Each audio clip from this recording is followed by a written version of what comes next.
jah, Eesti november. Kell on 3. Ilm on hall, pime, külm. On suht tüdinud sellest ühest vaatest. Et siis 4:30 hommikul ja Tallinna lennujaamas.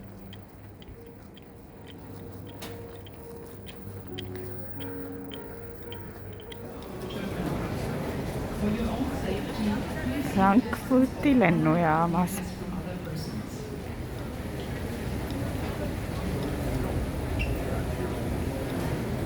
Läbikäigul.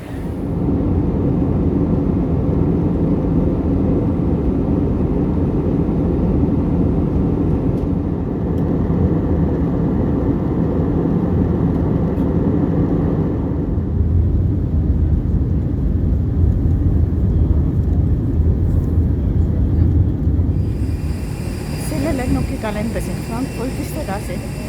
Maandusin Funchalis, või täpsemini Funchali lennujaamas, Madeiral ja kui hea soed siin on.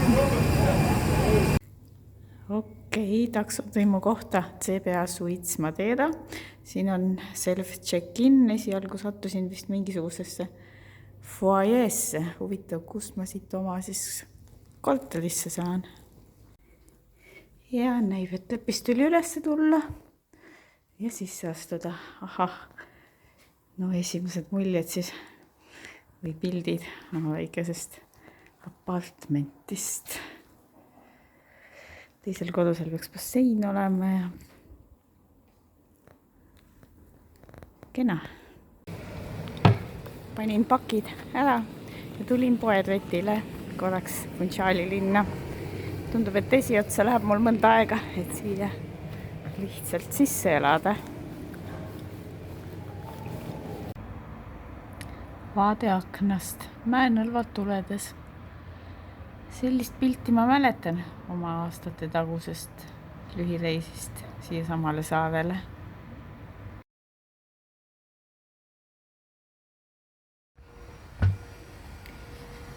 Magasin hästi. Ärkasin üles, tegin pisut tööd ja nüüd mõtlen, et tulen linnaga tutvama. Täna mul ju ametlikult puhkepäev, nii et vaatan, kuhu ma sattusin. Mingit suurt pikka ringi kavas ei ole, lihtsalt vaja natukene vajalikku kraami valuda. Eile miski 2 saksa prouat sattusid ühesse samasse taksosse minuga. Kuna seal taksofirmal tekkis mingisugune tõrge eest, nad pidid 2 gruppi reisijad korraga võtma, aga nemad pandi maha siis siin hotellis, Casino hotell. Ja siin linnas peaks neid hotelle väga palju olema. Lähen käin, vaatan ära seal muuli otsas. Mis seal siis paistab? Et ma olen siis Funchalis, mis on Madeira saare lõunaservas. Linn ise on küllaltki suur, et siin peaks olema 110 000 elanikku kuskil ja tegemist on siis Madeira autonoomse regiooni pealinnaga. Madeira ise on Portugali saar, ehkki asub küll pigem nagu Aafrika külje all. Sellest siis palmid ja soojad ilmad. Oh yeah. Ja kruiisilaevad. Näib, et pärast suurt COVID-pandeemiat on need taas liikuma hakanud. Et Madeira saart külastavad taastas või vähemalt enne COVIDit külastas ligi 2 miljonit inimest ja oluline osa saabus neist turistidest siis kruiisilaevadega.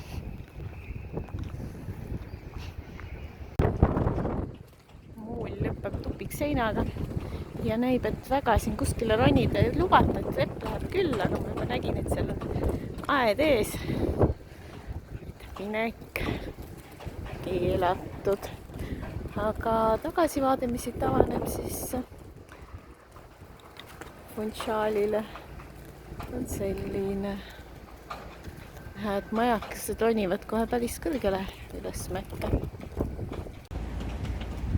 No näed, siis sadamaala autoriseerimata ronimine sellele alale, seda karistatakse 3-kuuse vanglakaristusega või siis 60-päevase trahviga. Et kui tahad Madeiral kauem viibida, siis roni sinna keelatud alale ja saad kohe 3 kuud vanglat. Aga no ma ei tea, kas see on nüüd see viis, kuidas siin saadel viibida tahta. Vanasti oli see koht küll turistidele mõeldud ja siit trepist olen isegi kunagi üles käinud. Aga praegu on kinni lukus kõik miskipärast. No natuke vaateid.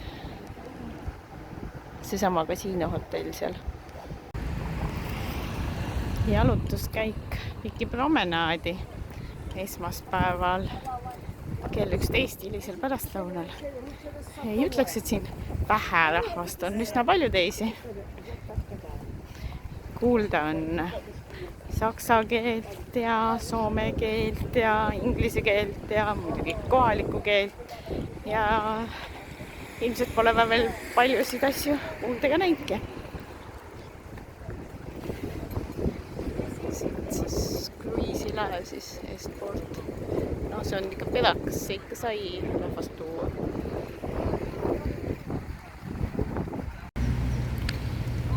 Seal ma näen üle tee tehakse kastaneid, küpsed kastanid, üks asi, mis on Madeirale tüüpiline.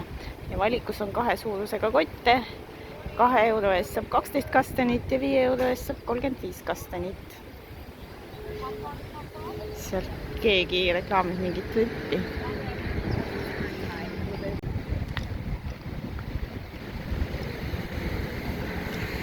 No vaikseks lõunaseks jooksurajaks on see ilus tee küll liiga rahvast täis, et selle ringi peab siis ikka mingisuguse muu otsima. Aga promenaad on ise ilus, roheline. Veel kastaneid.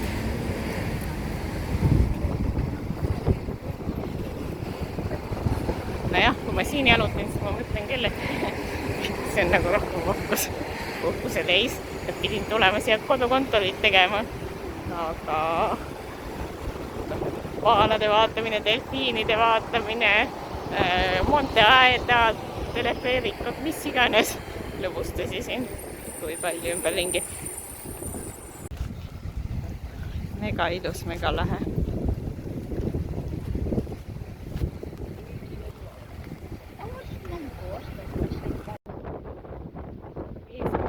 De Sao Diego ajalooline monument aastast 1614. Siin on siis mingisugused muulid veel.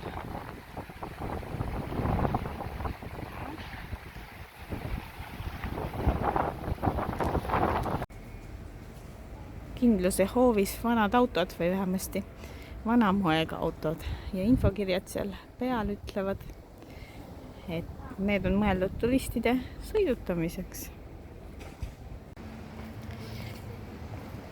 Aga kindlus paistab ise olema söögikohaks tehtud. Tähendab, siin on söögikoht hetkel suletud ja siit saab isegi edasi minna.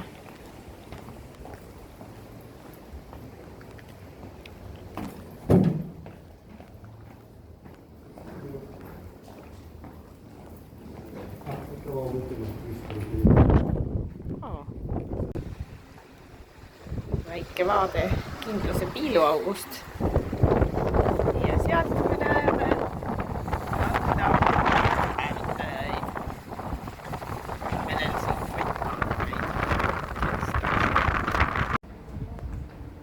nooleke osutab minekule üles.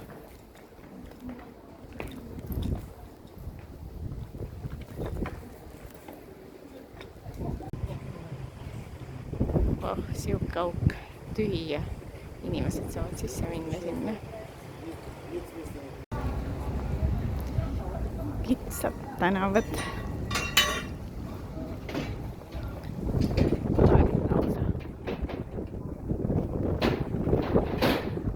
Ja nagu näha, setitakse siin valmis juba lõunasöögi asju, kui kell on alles 11:30.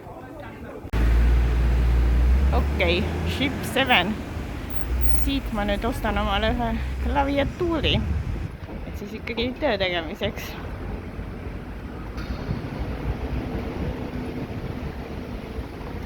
Korralik arvutipood. Banco de Portugal, Portugali pank.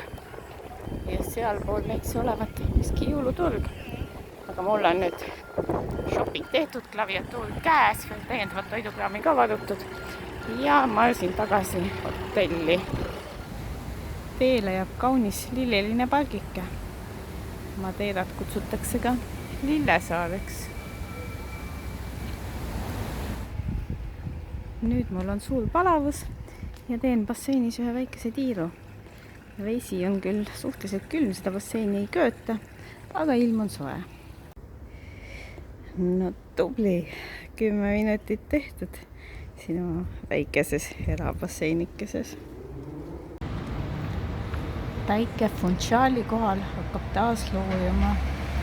Kell ei ole veel 6, nüüd juba on kuu taevas. Õhtune jalutuskäik. Niisiis, kunagise Regency Club hotelli nimi on nüüd Next. Järgmine.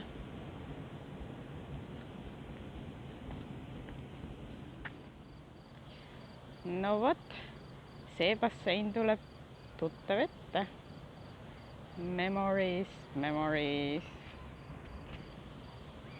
Ja vaated õhtusele Funchali linnale, hotellide piirkonnale.